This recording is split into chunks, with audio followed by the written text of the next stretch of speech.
Many of our community are women of the kind of 40 plus range who are potentially going to be dealing with a multitude of things alongside any chronic illness from a virus or the vaccine. When you're in that 40 plus range, guess what? Yes, your hormones are going to be being affected, shall we just say.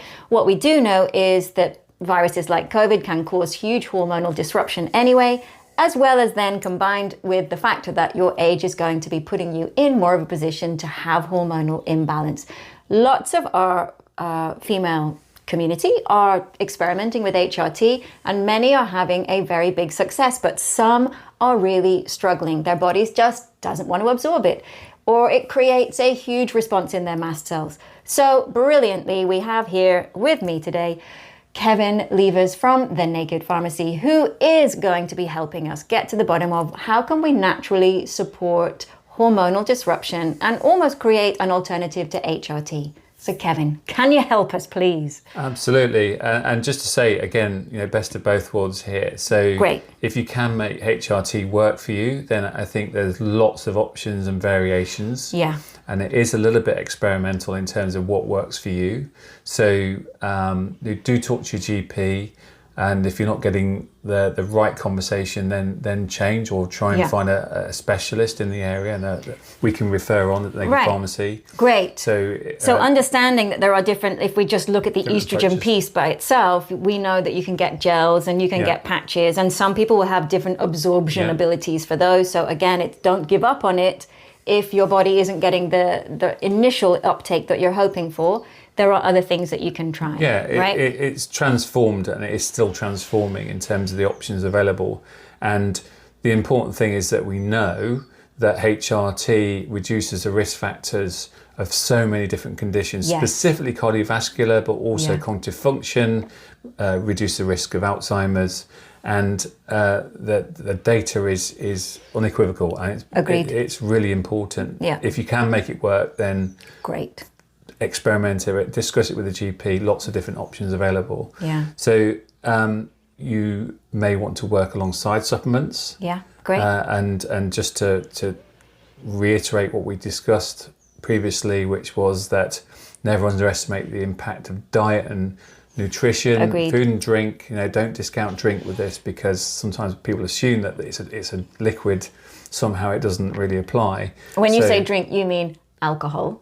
Well, it's alcohol, it's shakes, it's protein shakes, it's protein powders that you're putting into liquid Which many women form. are going to be taking because they're getting the message you need to get more protein into your bodies, right? Yeah, so don't assume that that's not causing a problem or actually interfering with what you're trying to take and what you're trying to resolve. So if you're struggling to interpret the label, then you can contact the Naked Pharmacy. We're happy to help support you and give you the advice and the education that you need to be able to interpret labels. Really important.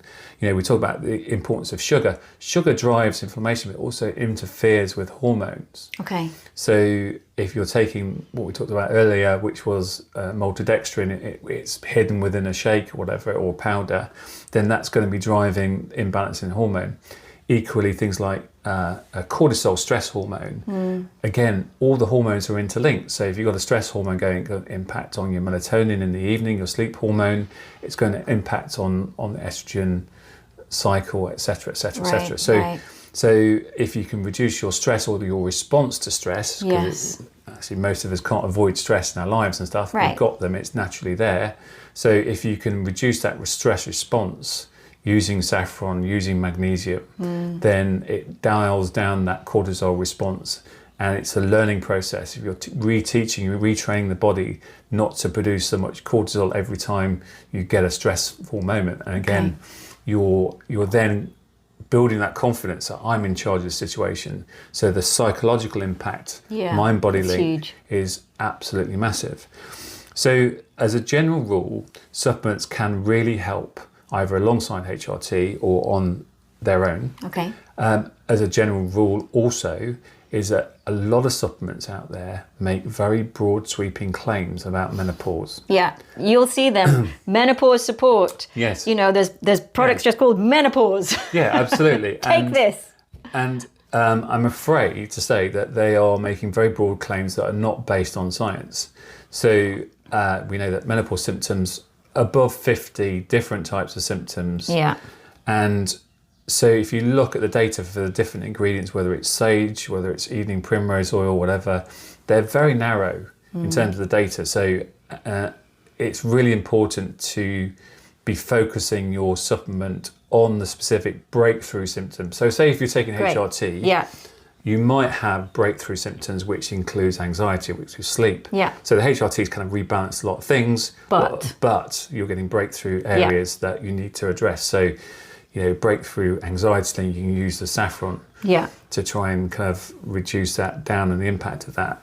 So alongside, they can help with these breakthrough symptoms, hot flushes. So we're looking at things like red clover, sage, evening primrose oil. They can all, at the right strength, the right dose, really important again to get the right quality and strength, help with those type of specific symptoms. Yes, it's not going to cover everything. But the whole kind of plethora, a range of 50 plus symptoms, absolutely not. No. So if something says menopause, it's actually misleading. So, and generally, my golden rule is that you cannot, the weight of herb, if you're using herbs specifically for, menopause, ashwagandha is an example it's a brilliant herb for menopause symptoms, particularly psychological symptoms, nervous symptoms, etc. It's an adaptogenic, so it's a really good way to kind of readjust the body, and it does that naturally because of its components. They're what are called withanolides. So you can have an aphrodisiac. Sorry, I bet that's the product. Ashwagandha. With no withanolides or very few withanolides, and it's not going to do the work. So again, have a look at the label. Make sure the actives are in there at the right strength, because that's the science. It's relating to the actives. That's why we take ashwagandha. It has to be that bit. It has to have withanolides at the right strength. So do check the label. And what would be the right strength? So how do we know to look for that? So generally you'll look on the label and it will say 5%, and we like to work with a lot larger strength than that, so 35% strength of the withanolides. So anything in between, you're just going to get a grade of different responses from that. 5% absolute minimum, 35% optimum. You won't get above 35% because you can't actually extract above that strength without difficulty. So it's really important to say, well, if I've got nervous system issues that's breaking through, or I'm not able to take HRT, and those are what are my predominant symptoms? Is it hot flushes? Is it aches and pains? Whatever it is. And insomnia, big one. And you're going to have to deal with them one by one. Now, in terms of replacing the hormones without HRT, that's a bit more of a challenge. So there are foods out there like flaxseed. Really good for estrogens. There's phytoestrogens, obviously. They will go part of the way. Will they go the full way? You'd have to eat a lot. That was my assumption. That's the issue. It's the actual quantity you're going to have on a regular basis. So if you think about your HRT, you're having to take it every day, which is natural, because you've got that cycle of you're taking them in and it's been broken down, so you've got to top it up, just like the body would have done normally. So you'll go so far with the estrogens. There's a thing called fenugreek, which is really good for testosterone. Now, testosterone we normally associate with men, but it's equally important to women. It's been the most important thing for me, I think. It's often an area that's overlooked from a practitioner point of view. So you generally have some difficulty getting testosterone for women from your GP. Agreed. So actually fenugreek, again, at the right strength. About 60% saponins. It's a class of phytochemicals within the fenugreek. You need that level of strength. Saponin level, really important, at the right dose, will improve and increase your testosterone levels quite significantly. So progesterone is a lot harder.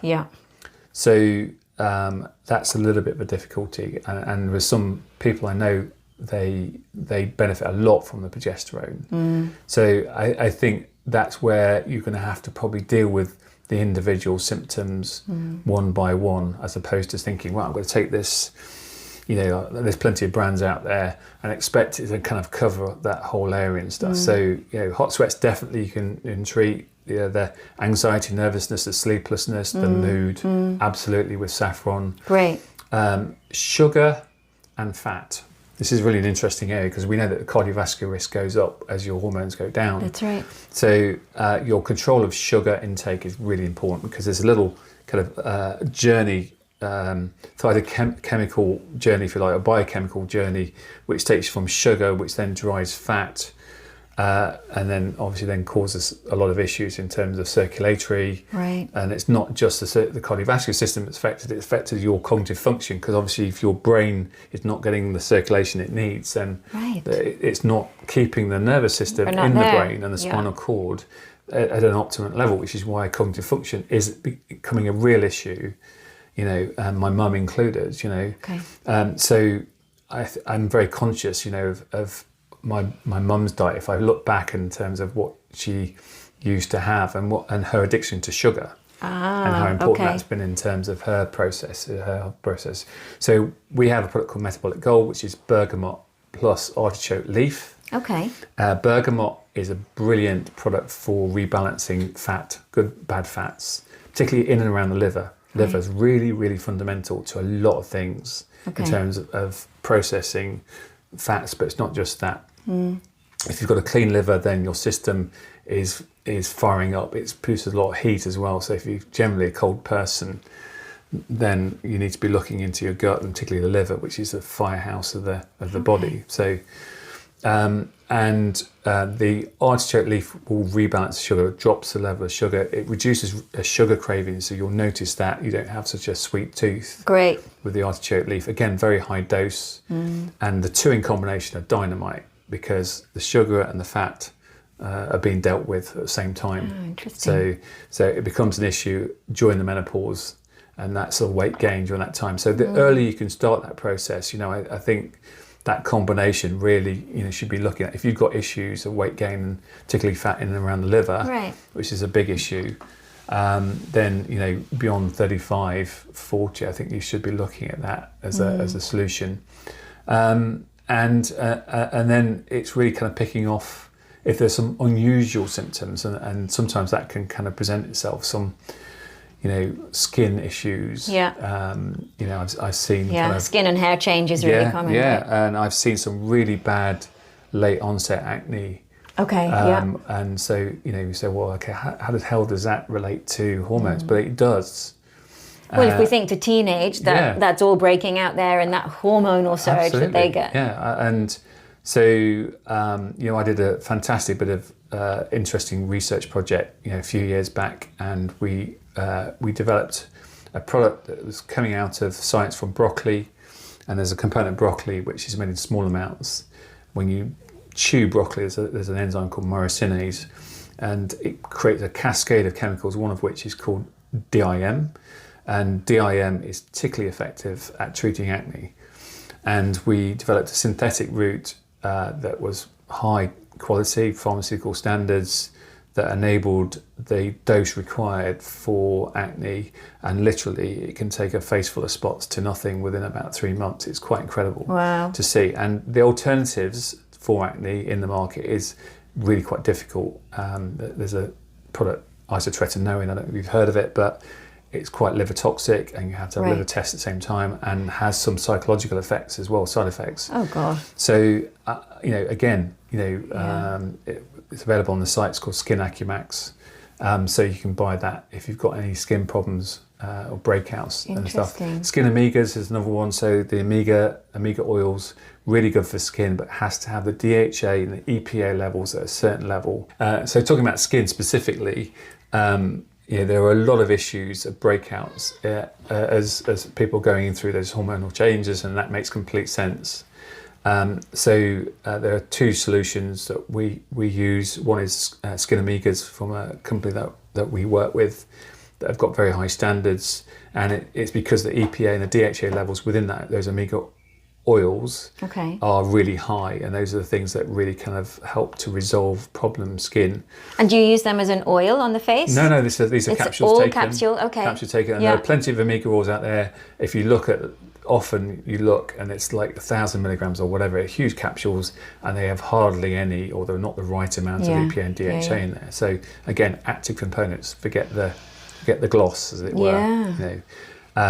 Smoke and mirrors sometimes, as I call it. Skin omegas also great for cognitive function. So the omegas. So proper evidence base for that. And Skin Acumax, which is based on the DIM. Again, if you've got really problematic to get acne, late breakouts of acne, then that will resolve those issues really quickly. And it's an anti-inflammatory, so you can start to see that connection with inflammation again. Yes, right. And actually a lot of it comes from that whole kind of inflammatory response anyway. I think, menopause hits us at the worst time of life. We're at our busiest, we are at probably our most stressed, we've got a lot of demands on our shoulders, we're probably close to burnout, and then bam, let's go, a whole other hormonal change. One of the things that we talk a lot about in our community with the work that we do, obviously, is, you have to start making time to take that nervous system down into a calm, relaxed state. So it's not sexy and it's not fun, but, doing the relaxation, doing the breath work, doing the kind of piece is absolutely fundamental to your well-being, particularly at this stage of life. So, if we can combine that with other things that are going to support that, and you're going to start feeling better in general, then why wouldn't you? Yeah, I think the self-nurturing, it's back to that. I mean, really, if there's anything that's, I can't think of many things that are more major than such a rapid decline in hormone levels and the impact that has on every system of the body. And, the one thing it does do is it actually forces you into kind of retuning into your body, because it's all over the place. It's difficult to manage. It's undermining in terms of confidence, the impact it has to yourself and your working environment, your family environment, everything changes, is huge. And I think the medical fraternity community is only just waking up to that, and I still think there's, even within the pharmacist community, I think there's a lack of understanding of the importance of this. So I think you've really got to retune, use your instinct, test out what works, what doesn't work. That's again this sort of principle of test it out, make sure it's working for you. Because if it's not, then it's the wrong approach. Reduce your drivers, so your stress level, cortisol, a big impact. And find what works for you and stuff. And unfortunately, it also forces you into, or fortunately, into some big decisions about your life and the way you're living your life and stuff, and perhaps where you've always said yes in the past, that you've got to start saying no. True. Because those boundaries, you need that space, you need that time to be able to readjust. And I know that the team at Naked Pharmacy is really dedicated to supporting the menopause journey and giving you the information. Great. And providing that network support and that hub where you can feel safe. And if we can help you interpret labels or combinations of treatments or whatever it is, or signpost you to a practitioner that does understand, there's lots of tests you can do in terms of hormone levels, quite expensive, but quite useful as a template or a marker point. Although most people, let's just pick that up, because most people that work in the menopause space will say there's kind of no point in testing your hormonal levels because they will fluctuate day to day. The thing that they're more likely to focus on is your symptom display. So let's look at what's happening in the body rather than giving us a snapshot of how it is at this moment on this day, because it could have changed overnight dramatically the next day. I agree to a certain extent, but I think there's also, I see a lot of overlooking simple, basic stuff like what's your thyroxine levels and your function. So often they forget to check some basic questions like that. What's your iron levels? What's your vitamin D levels? What's your B12 level? So that they can do quickly and simply, and generally on NHS. So So you don't necessarily. So we can ask for that. Can I just get clear? Because a lot of the average doctor's not going to say, "Why don't we test all of these levels of your vitamins?" That's very unusual, but we can ask for it. Yeah, absolutely. So just discount the basic, easy sold things. Yes. And if you do that, then at least then you start to kind of work and narrow down what the causes are and stuff. So, and I think there are practitioners out there that actually can help navigate this, but probably more privately than I think so too. NHS, unfortunately. Well, just for an example on that one, I'm taking the trio of HRT. I'm taking estrogen, progesterone, and testosterone, and my GP couldn't prescribe me testosterone, but I'd heard so much about the benefits of it from those that were taking it that I went and saw someone privately who asked my GP to do bloods. The testosterone levels came back at 0.0 something.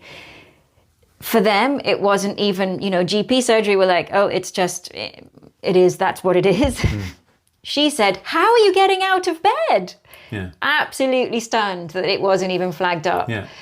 And that just shows the lack of understanding, I think, and lack of menopause training in general, for the average GP, because they're not understanding how these things work together, and that our female bodies also need this in our system to give us that energy to get us up and focusing and functioning. So it was such a great relief to hear someone go, oh my gosh, I'm amazed that you're even sitting here talking to me. Let's get you on testosterone. And absolutely, it was the thing that made a huge difference very quickly. Wow. Yeah.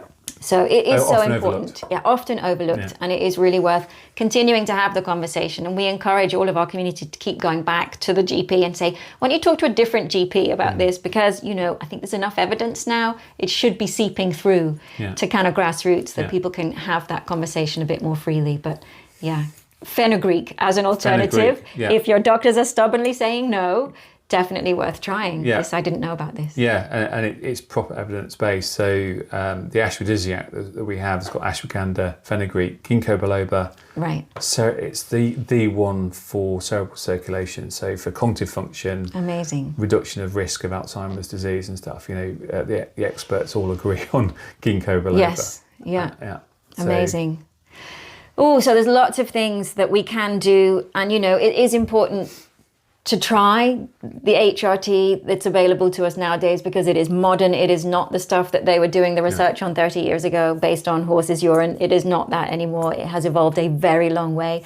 And I absolutely know that there are many women out there who cannot tolerate it. And so this conversation will hopefully have given those women something to think about. So Kevin, you're an absolute star. Thanks so much. Thank you.